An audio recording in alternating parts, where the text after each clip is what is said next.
The United States began as a nation of small agricultural family operations, and for some regions of the country, this still holds true today. Throughout the decades, it has evolved into one of the leading commercial agricultural industries in the world. Agricultural operations are often described as capital intensive. These operations, like corn and soybeans, that rely heavily on machinery. The other category includes labor-intensive operations. While still relying on some machinery, many commodities like fruits and vegetables are still dependent on large amounts of hired labor for planting, growing, and harvesting. Most of the workforce in the US shifted to urban jobs in the 20th century, with many farm operations previously relying on farm labor are left with few willing to work on the farm, including some that grew up on the farm. With increasing farm sizes and fewer people left locally in rural areas to work on farms, farmers have turned to increasing number of hired farm workers per farm, with a considerable portion between 6 and 10% coming through guest worker programs. Predominantly, these workers are employed in fruit and vegetable operations. In Louisiana, the bulk of these guest workers are hired in sugarcane, nursery, and the seafood industry. The current guest worker programs, described as the H-2A program for farm workers and the H-2B program for those working in agricultural processing industries beyond the farm gate, were introduced in 1986 through the Immigration Reform and Control Act. The H-2A program allows U.S. farm operators to bring workers into the country for temporary or seasonal work lasting up to 10 months. In 2020, over 275,000 positions were certified, with almost 88%, certified as crop farm workers. The rest include machinery operators, seafood and aquaculture farm workers, as well as supervisors. The top 10 states employing H-2A labor include Florida, California, Georgia, Louisiana, and North Carolina. But not just any person can apply to the guest worker programs. The Secretary of Homeland Security approves a list of countries each year. In 2020, about 80 countries were eligible, including countries from Central and South America, Africa, and Europe. The majority of these workers come from Mexico. In 2020, 93% were from Mexico, followed by South Africa and Jamaica. Today, identifying, securing, and training hired farm labor has become increasingly difficult. Further, the H-2B program, which includes food processing and forestry support activities, must compete for a fixed amount of total guest workers allowed to work in these jobs in the entire United States, currently 66,000.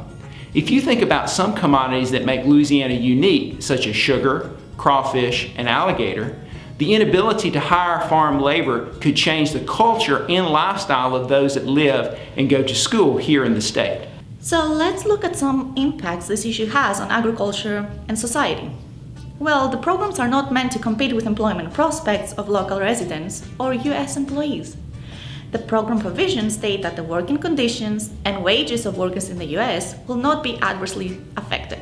In fact, efforts are required by farmers to advertise for jobs to U.S. residents first, and only after not being able to hire sufficient domestic labor can farmers and agricultural processors seek guest worker labor. The programs do not compete with technological advancement as well. Rising farm wages can increase incentives for farm operators to mechanize their operations, but adopting labor-saving technologies. However, switching to technology is not always preferred or does not have the desired outcome, as many of those crops are delicate. Louisiana producers and researchers have worked together to test crawfish peeling machines, but they affect the quality of the crawfish output. Tomato harvesters and orange harvesters were introduced on many occasions in Florida and California, but the switch has yet to be completed. Machines work best on big, spaced groves and orchards, and we know that is not always the norm on every farm. The H-2A and H-2B programs have a profound impact on U.S. agriculture and in rural communities. They offer options to farmers in need of workers, particularly during peak seasons such as harvesting or labor-intensive applications such as transplanting. Guest worker programs live in rural communities throughout their employment. They contribute to the local economy and also pay taxes. Further, guest workers give back to their countries. They send remittances to their families, supporting family members and the education of younger children. What can be done to work towards solving this issue? Though guest worker programs are the only way to legally hire workers, the programs have been heavily scrutinized from producers, workers, and policymakers. Economists and policymakers are working together to find solutions on matters that hinder the programs and also implement policies that guarantee the success. Topics in the news and federal policy discussions include streamlining the application process and reducing paperwork to avoid programmatic hiccups and reduce the burden to employees and employers.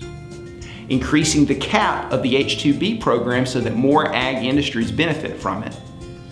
Examining the economic impact of the guest worker programs to industries that depend on them, the rural economies in which they reside, and also the countries that workers come from, and improving the working and living conditions as well as benefits for people employed in guest worker programs.